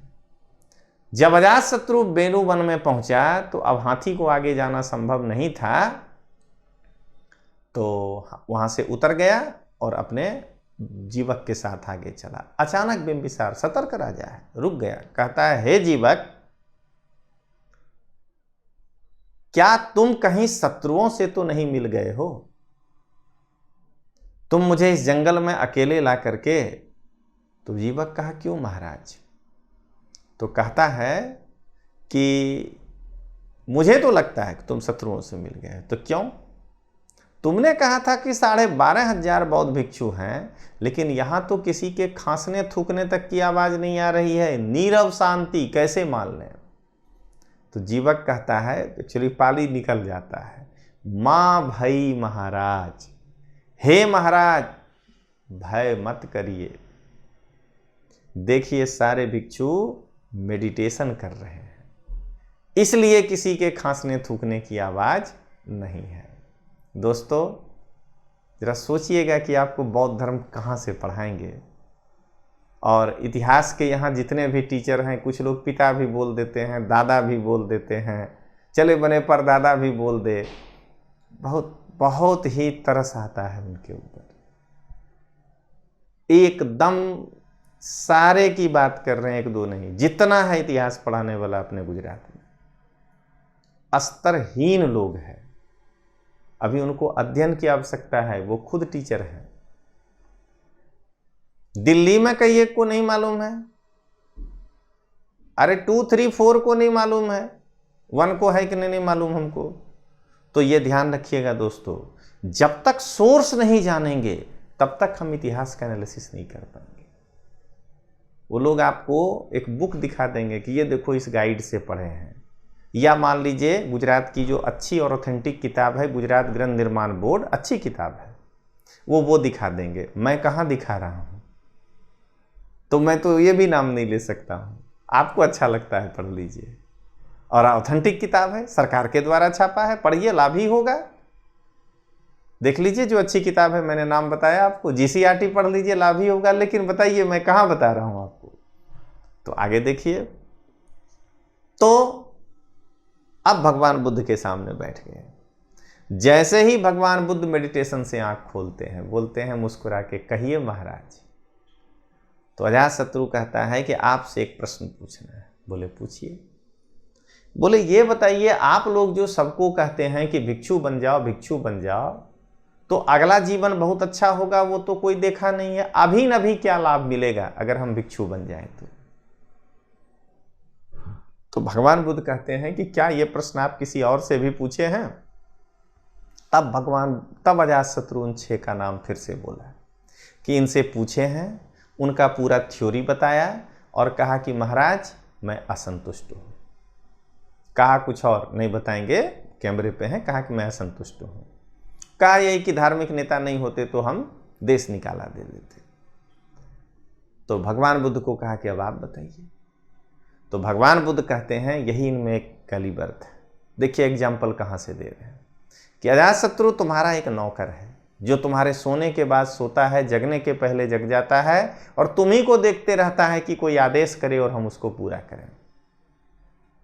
एक दिन उसके मन में आता है कि ये राजा जरूर कोई अच्छा काम किया होगा, तभी जो है इसको राजा का पद मिला पिछले जन्म में, तो अब इस जन्म में हम अच्छा काम करते हैं जिससे मेरा अगला जन्म अच्छा हो जाए। तुम्हारा नौकर है वो आकर के यहाँ बौद्ध भिक्षु बन जाता है। अब जब तुम्हारे दरवाजे पर वो जाता है भिक्षा मांगने, तो तुम क्या करोगे अब उसके साथ? तो अजातशत्रु कहता है क्या करेंगे महाराज, अब तो भगवान, अब तो वो भिक्षु है, उसको ऊंचा आसन देंगे, उसका पैर धोएंगे और उसको अच्छा खाना खिलाएंगे और दान दक्षिणा देके विदा करेंगे। कहा देखे यही पहला प्रत्यक्ष लाभ है कि उसका स्तर ऊपर उठ गया। जो तुम्हारा नौकर था वो तुमसे पैर धुबा लिया। इसीलिए तो कहते हैं कि हम शिक्षक लोगों का जो है स्तर, हम जो टीचर हैं वो बहुत ऊंचा है। आप विद्यार्थी हमारे हैं, आप राष्ट्रपति बन जाएंगे तो भी नाम लेके बुलाएंगे आपको। तो अब सुनिएगा, तो भगवान बुद्ध उसके बाद प्रत्यक्ष लाभ से जब वो संतुष्ट हो गया, अब कहानी एक ही सुनाएंगे, दिक्कत है सब, फिर बौद्ध धर्म में क्या सुनाएंगे, सब कुछ उसके प्रश्नों का उत्तर दिए। तब अंत में वो कहता है, हमारा आज काम है इतिहास वाला लाइन बताना, कि भगवान एक शंका है, प्रश्न पूछे? कहा पूछिए। मेरे द्वारा जो वो लाइन है ये मैंने ट्रांसलेट किया हिंदी में, मेरे द्वारा जो मेरे धर्मराज पिता की हत्या हो गई तो क्या हमको निर्वाण मिलेगा? तो भगवान बुद्ध कहते हैं कि इस संसार में ऐसा कोई व्यक्ति ही नहीं होगा जिसका दिमाग यदि संतुलन में हो तो वो अपने पिता की हत्या कर दे। जब दिमाग असंतुलन होगा तो ही होगा, और जब दिमाग असंतुलित था, जब दिमाग आपके वश में ही नहीं था उस वक्त, और पागलपन में आपके द्वारा ये काम किया गया, तो ये पाप की श्रेणी में नहीं आएगा। हाँ, गलती तो हुआ तो आप मेरे शरण में आ जाइए, मेरे बताए गए मार्ग पे चलिए, हो सकता है कि आपको लाभ मिल जाए। और इसके बाद अजातशत्रु बौद्ध धर्म स्वीकार कर लिया। सारा वर्णन इसी प्रकार अब आगे बताएंगे, बहुत हो गया, मिनांडर वाला जरूरी है। भगवान बुद्ध इसमें जाति प्रथा का खंडन किए हैं। 16 महाजनपद का वर्णन है, इससे ज्यादा अंगुत्तर निकाय में याद रखिएगा 16 महाजनपद का वर्णन है। अब भगवान बुद्ध के जन्म से लेकर के महापरिनिर्वाण तक का भी दीघ निकाय में वर्णन है। ये इनके जन्म का वर्णन, ये इनके महापरिनिर्वाण का वर्णन। अब खुद्दक निकाय में एक किताब हम लोग धम्मपद जाने, 423 श्लोक है। तेने बौद्ध धर्मनी गीता कहवामा आवे छे केम, तो गीता में कर्म का उपदेश दिया गया। पहले तो गीता में एक उपदेशक हैं, एक श्रोता हैं, यहां भी एक उपदेशक हैं, कई श्रोता हैं, भक्षु। कर्म का उपदेश है तो इसमें भी कर्म का उपदेश है। कैसे? तो देखिए एक श्लोक बताते हैं। कहते हैं भगवान बुद्ध, मनोपुब्बंगमा धम्मा मनोसेठा मनोमया मनसा चे पदुत्थेन भासती वा करोति वा ततो नंग दुख मनवेति चक्को वा बहतो पदंग। मनोपुब्बंगमा धम्मा, इस संसार में सबसे तेज चलने वाला यदि कोई मेरे शरीर का अंग है तो वो मन है। मन पुब अंग धमा, पूर्व चलने वाला, तेज चलने वाला। मनोमया, मय मन उत्पन्न होना, इस संसार में जो कुछ भी उत्पन्न होता है, हम जो करना चाहते हैं वो पहले मन में उत्पन्न होता है। इसलिए हमारे सभी अंगों में सर्वश्रेष्ठ है मन, यानी मन पवित्र रखना है जो सबसे सर्वश्रेष्ठ अंग है।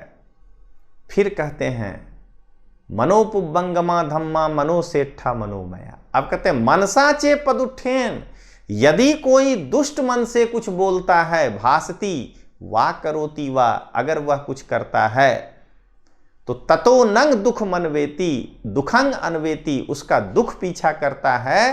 कैसे? चक्को व बहतो पदंग, जैसे एक बैलगाड़ी में चक्का बैल के पैर का पीछा करता है, खींचने वाले के पैर का, वैसा कर्म करने के लिए कहा जा रहा। ठीक ना? मन से कर्म करने की बात कही जा रही।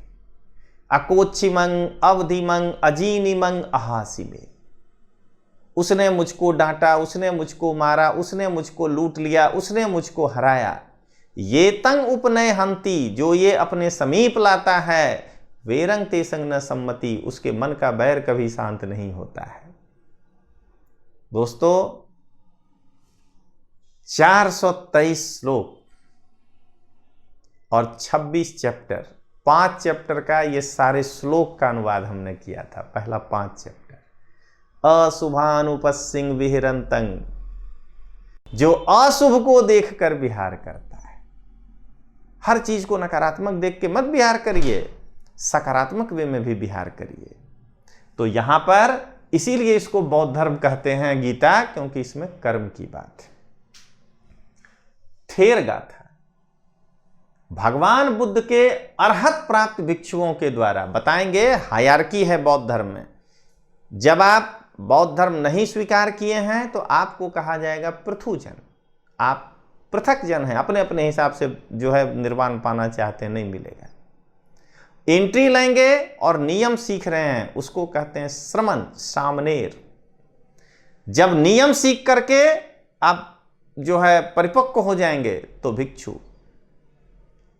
अब शारीरिक रूप से तो शुद्ध हो गए, दिमाग में 12 प्रॉब्लम्स घूमते रहते हैं, क्रोध, लोभ, मोह, दोष, अहंकार, ये सब चीज जो है अब उसको हटाना है। तो जैसे जैसे हटेगा सब बताना है बौद्ध धर्म में आपको।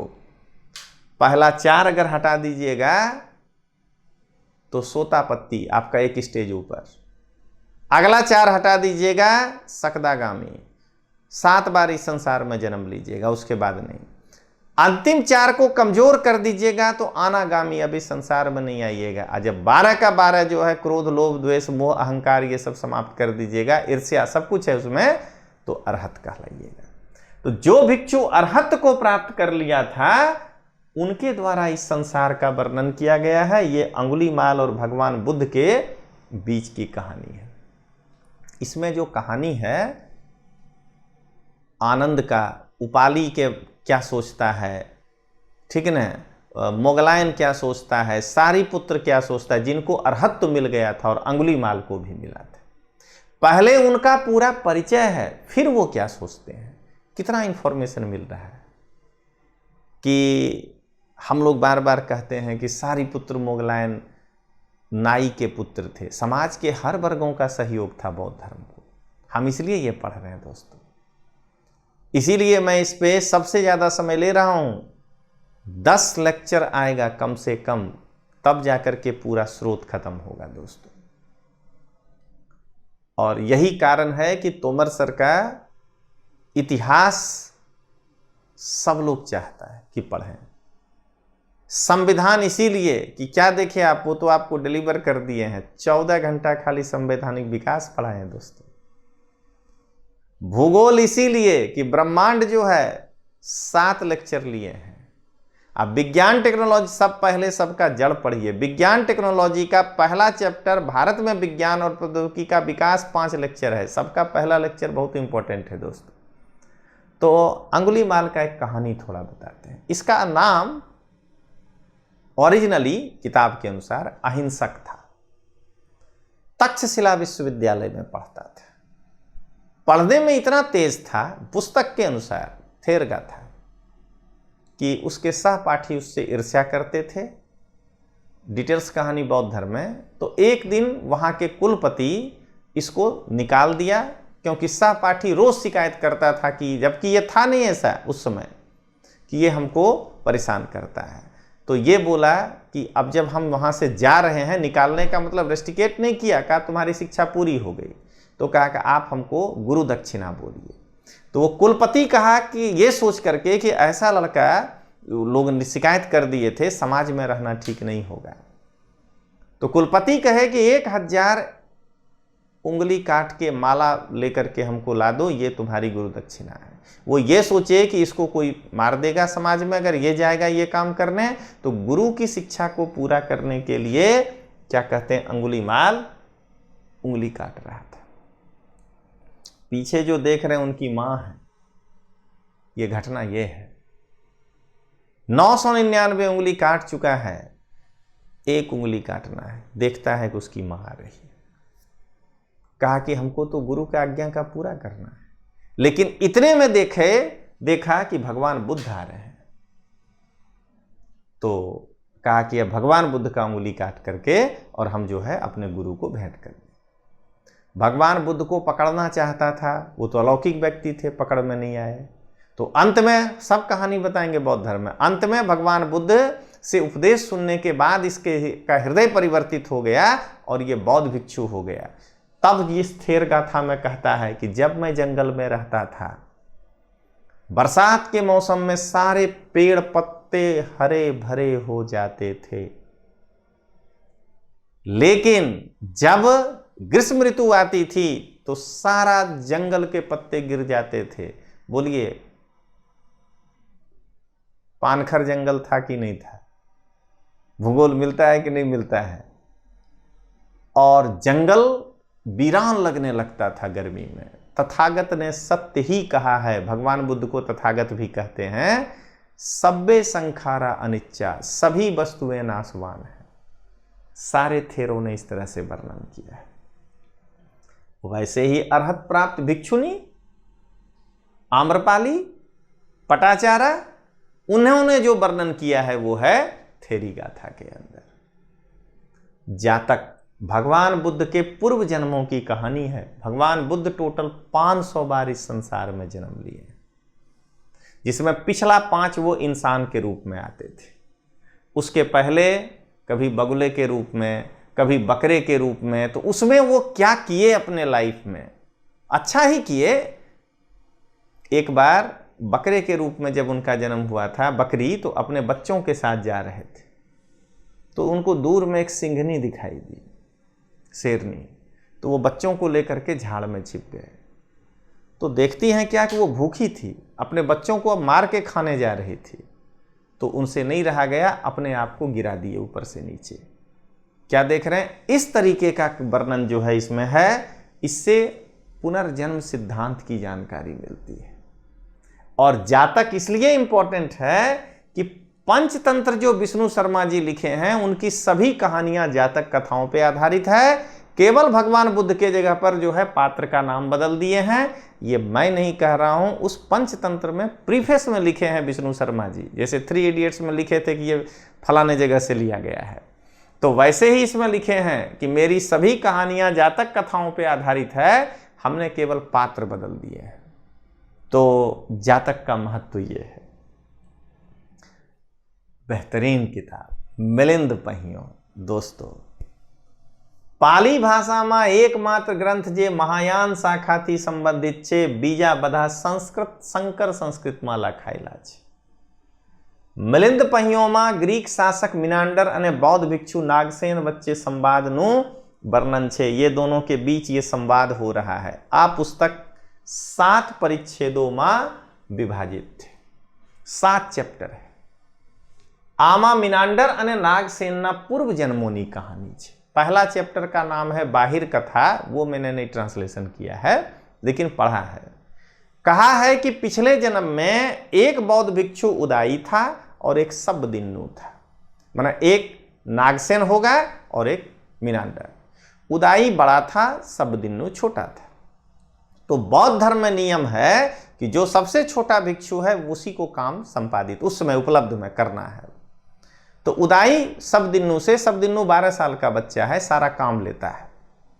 तो एक दिन सुबह 4 बजे वो उदाई सबदिन्नु को उठाने लगा और कहा कि जाओ अभी नदी में फ्रेश वाटर होगा, लेके आ जाओ। ठंडा का मौसम था, बच्चा नहीं उठना चाहा, तो उसको 2 झाड़ू मारा। इसलिए ना अगला जन्म हो जाएगा, क्योंकि नहीं तो ये निर्वाण पा लेता है। तो सबदिन्नु रोते रोते जा रहा है और मन ही मन सोच रहा है कि ये हम पे शासन करता है। यदि हम इस जन्म में अच्छा काम किए हैं तो भगवान हमको अगला जन्म में राजा बना दे, मैं इसके ऊपर शासन करूंगा। तो उदाई उसके मन को पढ़ने की स्थिति में था। तो कहा कि हे भगवान, यदि मैं कुछ अच्छा काम किया हूं तो मुझे इसका गुरु बना दीजिएगा अगले जन्म में, जिससे कि ये मेरे ऊपर शासन नहीं कर पाए और मेरा पैर ही छूता रहे। अब तो क्लियर कि उदाई बनेगा नागसेन और मिनांडर बनेगा शब्दिन्नु। आमा आत्माना सिद्धांतनो स्वीकार करवामा ना आवियो, आत्मा के सिद्धांत को स्वीकार नहीं किया गया। इस चैप्टर को मैंने अनुवाद किया है। बाहिर कथा के बाद का चैप्टर का नाम है लक्षण पहियों, हर चीज का लक्षण पूछा गया। जैसे ही नागसेन के पास मीनांडर आता है और मीनांडर नागसेन को हाथ जोड़ के नमस्कार करता है, खुश हो गया, पुरानी बातें याद आ गई और कहता है कि हे भंते, सर को भंते बोलते हैं पाली में, आपका नाम क्या है? तो नागसेन कहता है कि मेरा नाम तो नागसेन है, लेकिन क्या फर्क पड़ता है? यदि मेरी मां मेरा नाम वीरसेन रखी होती तो आज आप मुझे वीरसेन के नाम से जानते, और यदि मेरी मां मेरा नाम सैवसेन रखे होते तो आज आप मुझे सैवसेन के नाम से जानते। मेरे अंदर नागसेन नाम की कोई आत्मा नहीं है। तो मीनांडर पूछा कि अगर नागसेन नाम की आत्मा नहीं है तो नागसेन क्या है? क्या आपका आंख नागसेन है? कहा नहीं श्रीमान। क्या आपका नाक नागसेन है? नहीं श्रीमान। क्या आपका कान नागसेन है? नहीं श्रीमान। जीभ, त्वचा, फेफड़ा सब कुछ पूछा, कहा नहीं श्रीमान। तो मीनांडर कहता है मेरे यवन भाइयों सुनो, सेना के साथ आया था, मैं पूछते पूछते थक गया, लेकिन पता नहीं ये किसके डर से हमें बता ही नहीं पा रहे हैं कि नागसेन क्या है। तो नागसेन कहा नहीं महाराज, अब आप मेरे प्रश्नों का उत्तर दीजिए। आप इस भरी दोपहर में हमसे जो मिलने आए हैं, किस चीज से आए हैं? तो बोला रथ से आए हैं। तो अब बताइए रथ क्या है? चक्का रथ है? तो कहा नहीं। चाबुक रथ है? तो कहा नहीं। लगाम रथ है? तो नहीं। रथ के ऊपर ध्वजा है, वो रथ है? तो नहीं।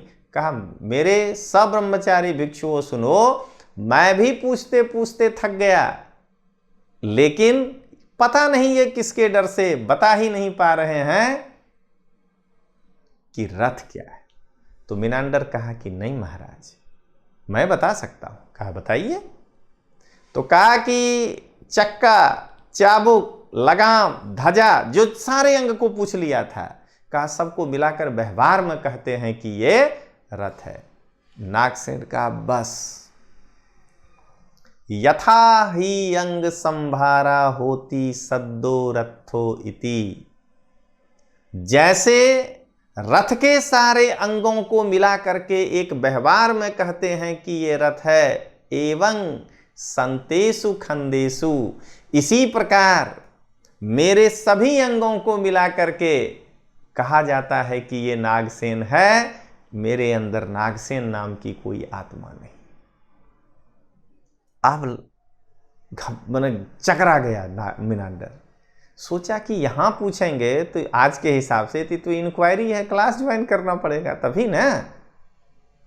ये पूरी क्लास तो यूट्यूब पे नहीं ना दे देंगे, इसमें से कटा हुआ ही आएगा ना यूट्यूब पे, ये तो ऐप पे आपको संपूर्ण मिलेगा। तो क्या कहते हैं, कहा कि आप मेरे घर पे आइए, मेरे राजमहल में, और हम लोग वहीं वार्तालाप करेंगे। तो ये 11 भिक्षुओं के साथ आए थे, दलबल के साथ। 7 दिन तक सबको अच्छा खाना खिलाए और विदा कर दिए। सब कहानी बताएंगे। 11 के साथ बैठे और अब मीनांडर के प्रश्न और नागसेन के उत्तर। तो सभी भी नागसेन के प्रति मीनांडर को शंका है। सोचा एक और चेक हो जाए। कहा भंते, मैं आपसे एक प्रश्न पूछना चाहता हूं। नागसेन बोला पूछिए। तो मीनांडर कहता है कि मैंने प्रश्न पूछ लिया। तो नागसेन कहता है मैंने उत्तर दे दिया। तो मीनांडर कहता है आपने क्या उत्तर दिया? तो नागसेन कहता है आपने क्या पूछा? अब उसको लग गया कि एकदम जानकार आदमी। कहा मेरे साथ शास्त्रार्थ करेंगे? कहा नहीं महाराज, राजा के साथ शास्त्रार्थ नहीं किया जाता है। कहा क्यों? कहा क्योंकि राजा हमेशा हाँ सुनना चाहता है। अगर हम ना कहेंगे आपके किसी वचन पे तो आप हमको कारागार में डाल देंगे। तो मीनांडर कहा कि नहीं, मैं एक विद्वान के तरह आपके साथ साक्षात्कार करूंगा, भूल जाइए कि मैं राजा हूं। तब दोनों के बीच वार्तालाप हुआ है और तब मीनांडर के प्रश्नों का जवाब है पूर्व जन्म बिना आत्मा के कैसे होता है वो भी बताए हैं। बौद्ध धर्म पढ़ाएंगे तब, वेब सीरीज कि आप मेरे बौद्ध धर्म के क्लास का इंतजार करिए कि तोमर सर जिस दिन पढ़ाएंगे, देखिएगा माइंड ब्लोइंग जिसको कहते हैं। मैं कभी ऐसी बात नहीं करता हूँ, हमेशा मेरा मानना है वर्क पे ध्यान दिया जाए। वो बड़ा बड़ा चीज़ नहीं कि मेरा इसमें पीएचडी है, मेरा इसमें ये, अरे सोर्स भी नहीं जानते हैं आप पीएचडी कर लिए। इंडिया के कई टीचर कहते हैं जी नहीं, गंभीरता होनी चाहिए। आप आईएएस के बच्चों को पढ़ा रहे हैं, कॉम्पिटिटिव एग्जाम में पास करेंगे, वो कल को वो ऑफिसर बनेंगे, क्या छवि लेकर जाएंगे भाई। तो दोस्तों अब जरा अगला किताब, बहुत आगे निकल जाए, दीपवंश। अब सब में कहानी नहीं तो फिर खत्म नहीं होगा। यूट्यूब पर मैनेज हो जाएगा, क्योंकि बौद्ध धर्म ही रखना है, जैन धर्म अलग कर देंगे। इसमें प्रथम, द्वितीय और तृतीय बौद्ध संगीति का वर्णन है। 3 बौद्ध संगीति, तीनों की कहानियां मैं अंदर रखा हूं, आपको बौद्ध धर्म में पढ़ाऊंगा। श्रीलंका के प्रारंभिक काल से लेकर के राजा धातुसेन तक के इतिहास का वर्णन है। कितना मदद मिल रहा है इतिहास का। और इसमें भगवान बुद्ध 3 बार लंका गए थे, इसका वर्णन है। लंका भगवान बुद्ध कैसे जाएंगे, जब तक कि वो व्यापारिक मार्ग नहीं होगा, लोग फ्रीक्वेंट आता जाता नहीं होगा, तब तक कैसे जाएंगे। देख रहे हैं ना दीपवंश का महत्व। और महावंश में भी वही सेम बात है, दीपवंश और महावंश दोनों में। केवल दीपवंश के लेखक का नाम अज्ञात है, महावंश का महासेन लेखक है, इतना ही फर्क है। बुद्ध घोष पाली भाषा में अट्ठ कथा की रचना किए हैं, ये है बुद्ध घोष। अट्ठ कथा का मतलब है कि आपको भगवान बुद्ध पे टीका टिप्पणी नहीं करना है, उनके बातों को विस्तार करके लिखना है, उसको कहते हैं अट्ठ कथा। तो जरा देखें, इनका भी बड़ा कहानी है। ये जब श्रीलंका गए थे, क्योंकि 5वीं बौद्ध संगीति जो आप नहीं पढ़ते हैं, वो अभयवट्ट गामिनी श्रीलंका के राजा थे, उनके शासनकाल में 5वीं बौद्ध संगीति हुई थी, जिसमें भगवान बुद्ध के क्या कहते हैं वचनों को, ये जो चल रहा था उसको लिखित रूप दिया गया। तो वो किस स्क्रिप्ट में लिखेगा, भाषा तो पाली होगी, स्क्रिप्ट हो गया सिंहली। तो बुद्ध घोष अनुराधापुर महाविहार विश्वविद्यालय में, जो 2 साल पहले मोदी साहब गए थे वहां पे, जब श्रीलंका गए थे, तो उस अनुराधापुर महाविद्यालय में आज विश्वविद्यालय है। बुद्ध घोष त्रिपिटक को देखने गए थे।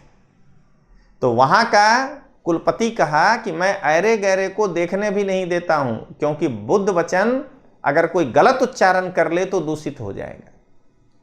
तो ये क्या करना होगा। तो वो बोला कि मेरे 2 श्लोक का जो मैं तुम्हें दे रहा हूं, अगर तुम व्याख्या ठीक से कर दोगे तो तुमको हम देखने देंगे। ये बोले बताइए। तो एक श्लोक बताते हैं, संयुक्त निकाय का श्लोक है।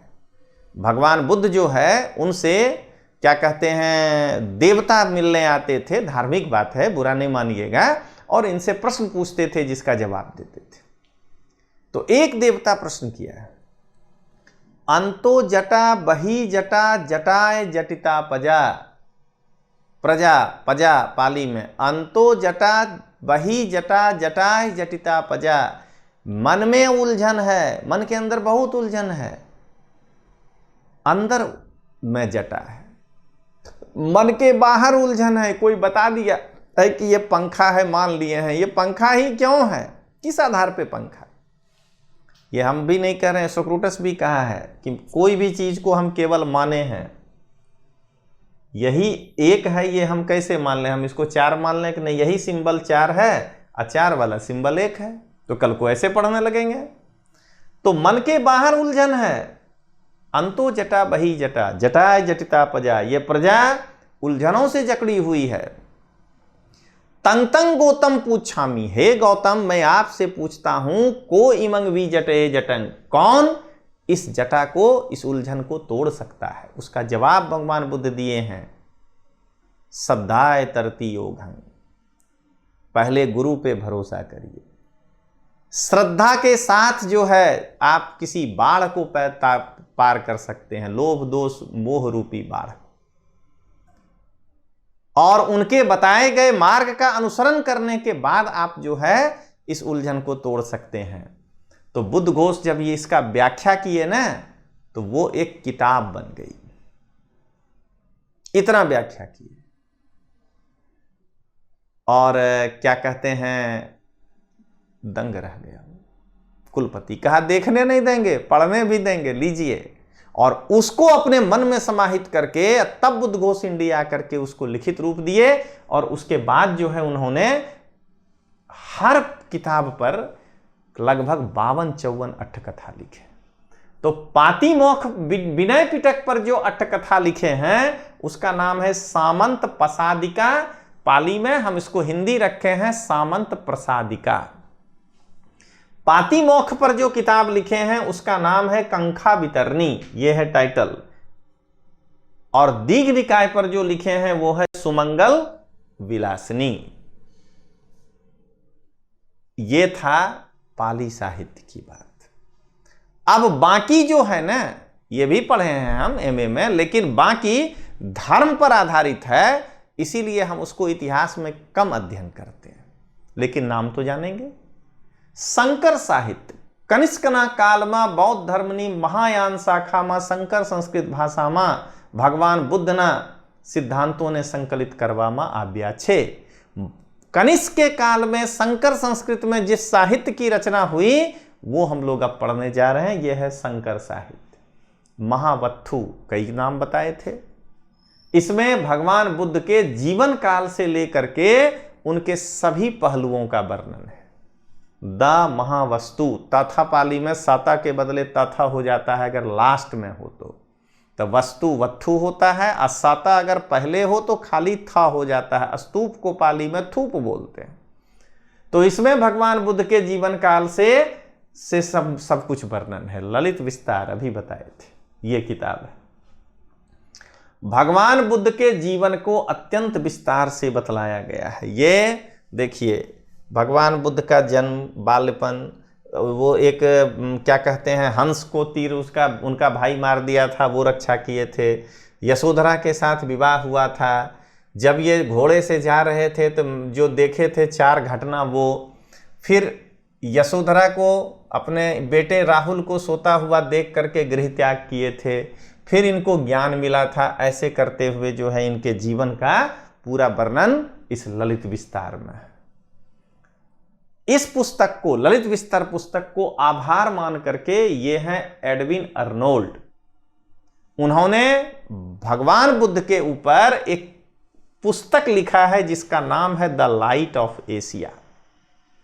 ललित विस्तार को आधार मान के इसमें भगवान बुद्ध को लाइट ऑफ एशिया कहा गया है। एशिया का प्रकाश ये थे, वो इतने प्रभावित हुए। और इसीलिए ये प्रश्न सबसे ज्यादा बार आता है कि एशिया ना प्रकाश कोने कहवाए। आ कोने कहियो तो अगर कोने कहियो तब तो अर्नोल्ड साहब एडविन नाम नहीं याद होगा। पुस्तक નું નામ શું હતા જેમાં આ વાક્ય કહ્યું? તો ધ લાઇટ ઓફ એશિયા। આ પુસ્તક बौद्ध धर्म में कौन ग्रंथ पर आधारित है? ललित विस्तार। खत्म, सब जीपीएससी का क्वालिटी खत्म। ध्यान रखिएगा कि जितने भी लोग क्वालिटी बक रहे हैं, आपके दिमाग में, आप बौद्ध धर्म पढ़े हैं, तर्क होना चाहिए कि जिसका जीवन क्लास 3 पढ़ाने में बीता वो 2017 में अचानक कैसे जो है ज्ञानवान हो जाएगा। ये आपको समझना है दोस्तों। जो जिसका जीवन आईएएस पढ़ाने में बीता वो कितना भी घटिया होगा तो पर्वत कितना भी नीचा होगा मैदान से तो ऊपर ही होगा ना। ये समझना है भूगोल का चीज। हम तो मैदान भी बता दिए, मैरियाना ट्रेंच हैं, ऐसे समझिएगा। तो ध्यान रखिएगा, सारे क्लास 3 पढ़ाने वाले लोग जो 2014 तक पढ़ा रहे थे या 16 तक, वो अचानक जो है कहना शुरू कर दिए 17 में कि लेवल अप हो गया। पढ़े कब थे भाई अपने आप? जो या तक क्लास 3 में लड़के को बेवकूफ बना रहे थे। तो ध्यान रखिएगा, डीप पढ़ना है।